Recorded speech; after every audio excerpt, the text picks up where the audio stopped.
Here we go. And we're gonna push our brake, hit start. And we get nothing. 3, 2, 1. Good day everyone, GarageKing here, and today we have a BMW 3 Series that will not start. So what is the problem?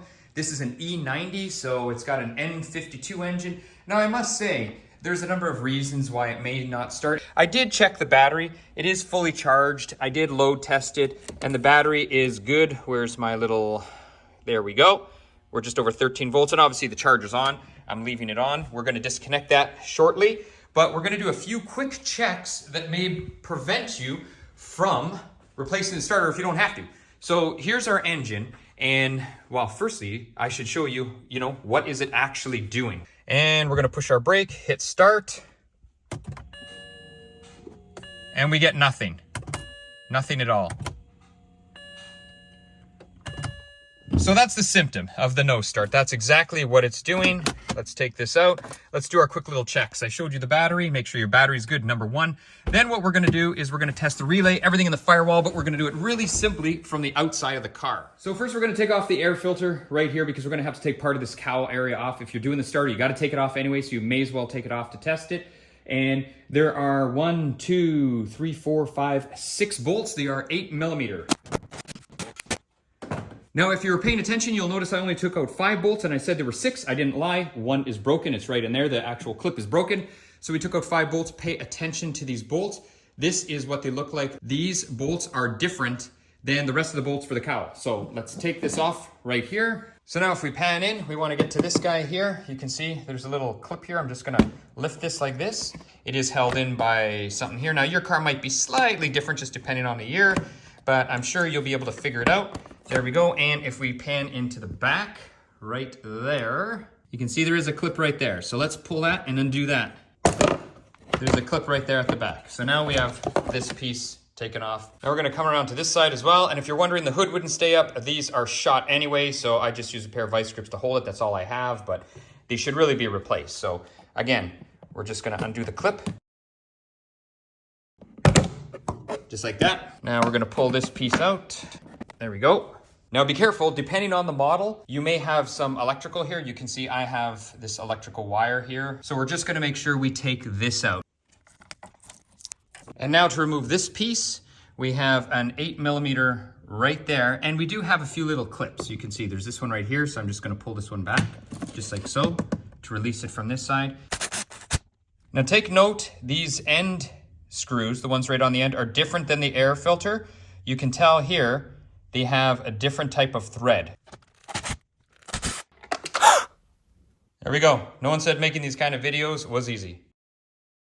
And I'll show you exactly what I'm doing. I just got my little screwdriver. There we go, just like that. Pull this out, just like this.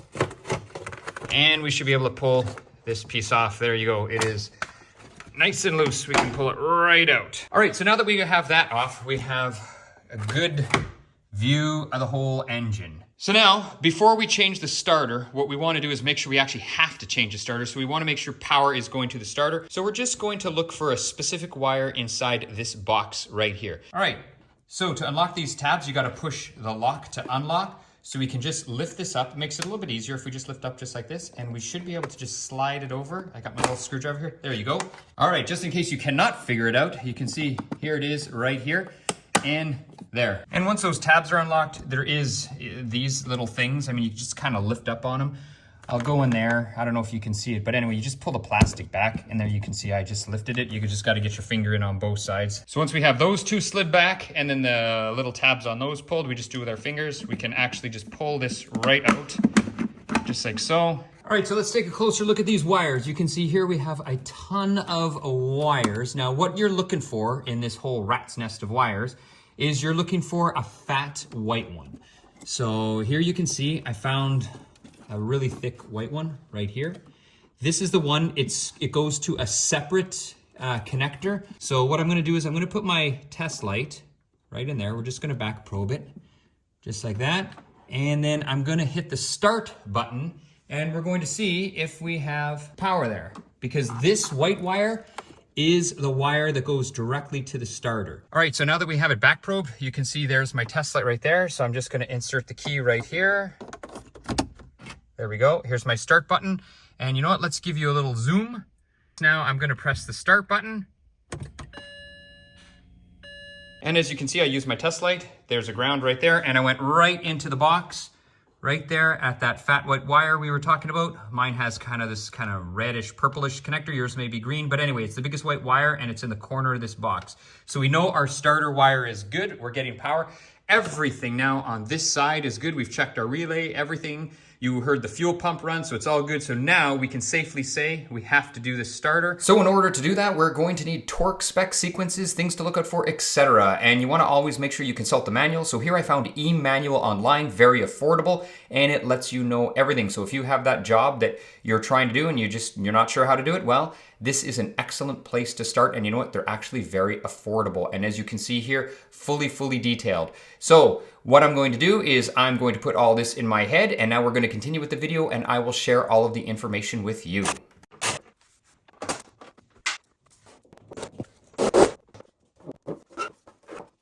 Move the power steering to the side. And I only heard one spacer drop. Hopefully we can find the other spacer. If not, I'll find something in my toolbox. We'll be able to fix that. Next, what we're gonna do is we're just gonna undo this line right here. And how we undo this is we're just gonna squeeze right here.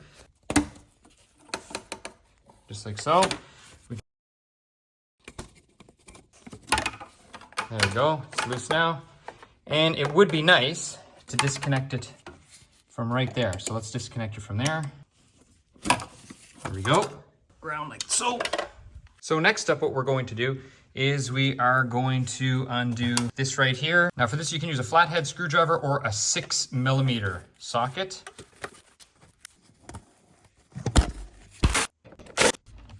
$6mm. I find it easier to use a socket, but you can use a screwdriver, whatever works for you. Now to assist with getting this out, I think it's easiest just to take this whole thing out. So we got a T20 here. You can see here I've started one bolt already.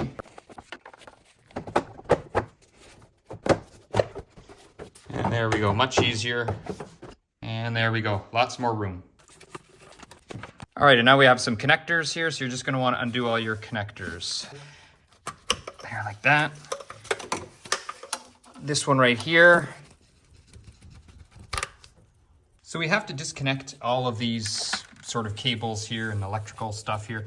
There's one you can just pop out of there, so you don't actually have to remove the bracket from the intake. These here, they're on rubber, I don't know what you call them, but they just kind of slide up. If we slide them up, there we go, there's one. There we go. Some people try to leave the throttle body on, but you know what? There's a lot of stuff that's attached to the throttle body. This clip is kind of hard to get off, and we got to get underneath here. There's some stuff, so I find 4 bolts. What you're going to have to do to get the throttle body off is there is a not a clip, but there's a clamp here. You can see I've loosened it, and that's necessary to get to this bolt because you won't be able to get your 10mm socket on it if you don't loosen this clamp.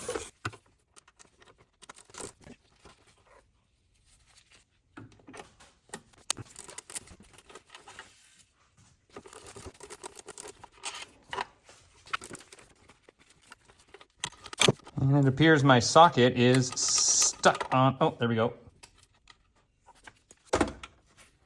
And there we go. There we go, connector's undone. All right, so now that we got the throttle body out, there are 2 T30 bolts that you have to do. There's one on this side, one right on this side, and I can pan right down to show you that's where it is underneath there. There you go, perfect shot of it. And the swivel is not playing nice. I think I need to go more direct. Back in the game. And that's what these guys look like.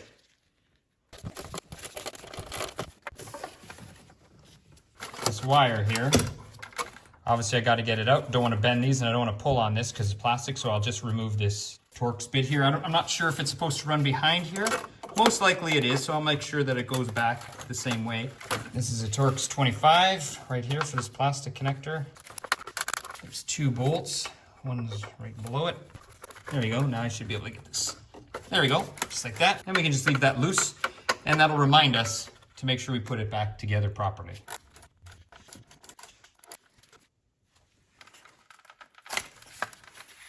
And we're just gonna push down again here, just like that. All right, now right in here in the throttle body area, I'll show you, there is a connector right there. And I was able to get a tiny little pair of pliers, just like so. Squeeze it, and you can see it's partially disconnected.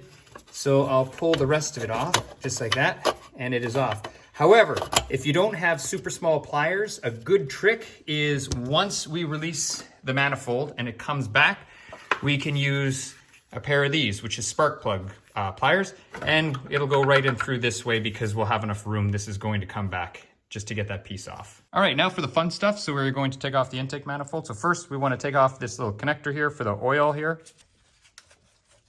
And there should be 7. 1, 2, 3, 4, 5, 6, and 7 at the back. I take out these bolts starting from the center and working my way to the outsides. And obviously make sure that you do this on a cold engine. Never do this on a hot engine. All right, so once your intake is pulled back, just like so, we're gonna pan in there and you'll be able to see, that was what I was able to get with the pliers.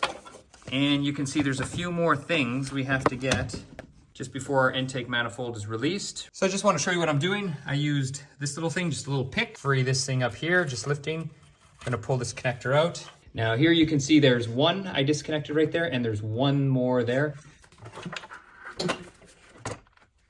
All right, so there you have it, taken out. Here's our starter right here. Now here was this one connector that was sort of a real bear to take off. And if I pan back, here's how it looks from the underside. Nothing really much to it. It's actually rather light. Now when we get in here, we can see here's our starter wires. Everyone pulls them and you know, I don't know why they do it. All you have to do, and you can probably even just do with your hand, you just push it in as much as you can and give it a good wiggle and it should come out. There we go, just like that. Now this here, some people think is ground, but it's actually, I believe it's a knock sensor. And all we're gonna have there is a 13 mil there. And then we have our 2 bolts for our starter. One's right there, and then one is right on the back of the transmission. And I'll show you how to get those out. So first we're gonna take off our connections. This is a 13, and now is a very good time. If you're not sure if you disconnected the battery, you better double check because you definitely don't want sparks flying. So we're gonna get our E-Torx 14 right here.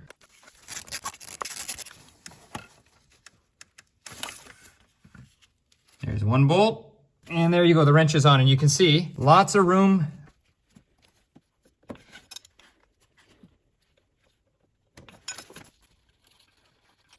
And there we go. All right, so let's talk about these starter bolts. So here you can see what they look like. You can see here my nice snap-on ratchet would not get in too close to the firewall. Plus when you back it out, it's gonna become sandwich. You're never gonna get it out. So I used an E14 wrench. That's what I used.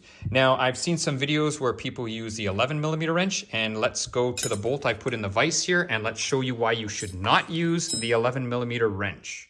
This bolt is extremely soft. And there you can see, there's the tool marks just from me taking it out with the proper wrench. So proper wrench is gonna fit. It's gonna go right on top of there, just like this.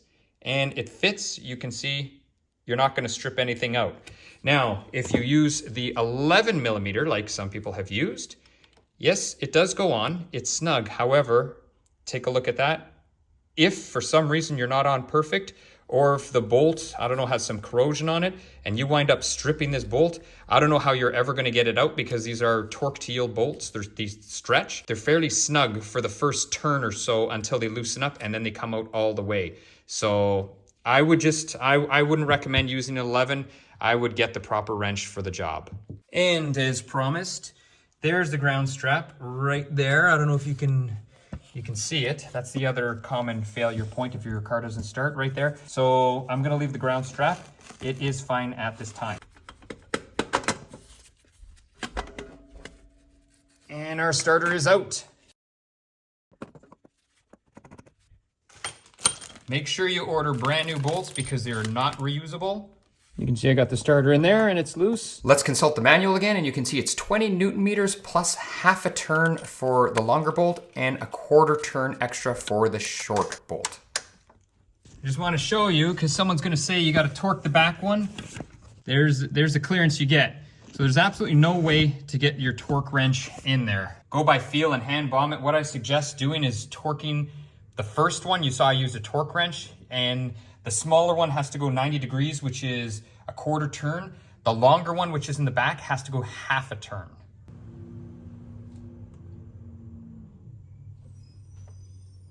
Now I am able to get my snap-on ratchet in the back, I don't have a lot of clearance at all. I wasn't able to loosen it that way, but to tighten it, I can run it up to about 14, well, it's supposed to be 15 foot-pounds, but we're just sort of going by feel, and I'll be able to tell when the bolt is tight. So now, this one's gotta go half a turn more, so I'm gonna put a little bit of whiteout on this bolt right here, and then I'm just going to turn it half a turn. So if we're out a little bit, we're out a little bit, but I can tell we should be fairly close. You can see that there is a little bit of whiteout right at the top, so half a turn or 180 degrees, that whiteout should be on the bottom or close to the bottom. So we'll do this one first right here, and this one's gotta go only quarter turn. So the whiteout should be to the side. Perfect, that's 90 degrees. And I'll pan in. I don't think it's got to be absolutely perfect, but you can see there, that's quarter turn, close enough for me. And I can definitely tell this one has to go 180 and this has to go 90 only, because quarter turn for the short bolt, I could tell it got tight really quick, and this one's taking a little bit more to get tight. A little bit more. And there we are. We're good there, right at the bottom. Make sure you clean it.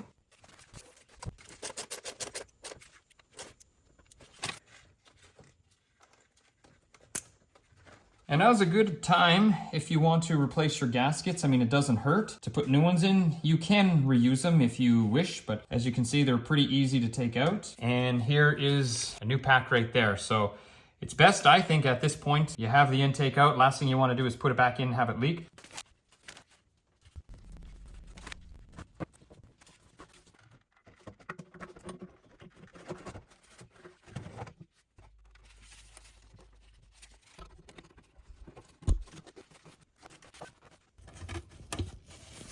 And on the back here, this is this fuel part here. Remember we had our T25. We're gonna put that back in the connector back there. And we've already pulled these through, so these can go back here. And now we're gonna consult our manual again. You can see there it's 15 Newton meters, so that's for the intake manifold bolts. So that is the same as 11.6 foot-pounds. And whenever I torque anything, doesn't matter what it is, I always run them up by hand first, you know, to a low torque, and then I'll use a torque wrench, and I always start from the inside bolts and I work my way to the outside bolts. So those are the two bolts. It's actually quite easy to see that one right there. So we got our two bottom bolts holding this thing, and those were our Torx 30s. What we're gonna do next is we're going to put our throttle body back on.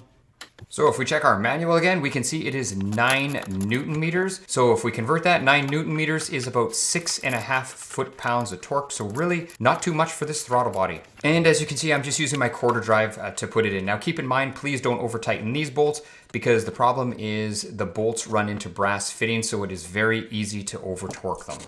And we are in the final stretches, just putting the last bits together on this engine, and we will fire it up in a second. So I guess now is a good time to say, if you have any questions or comments, please leave them below. I answer everything. That is it for now. GarageKing over and out.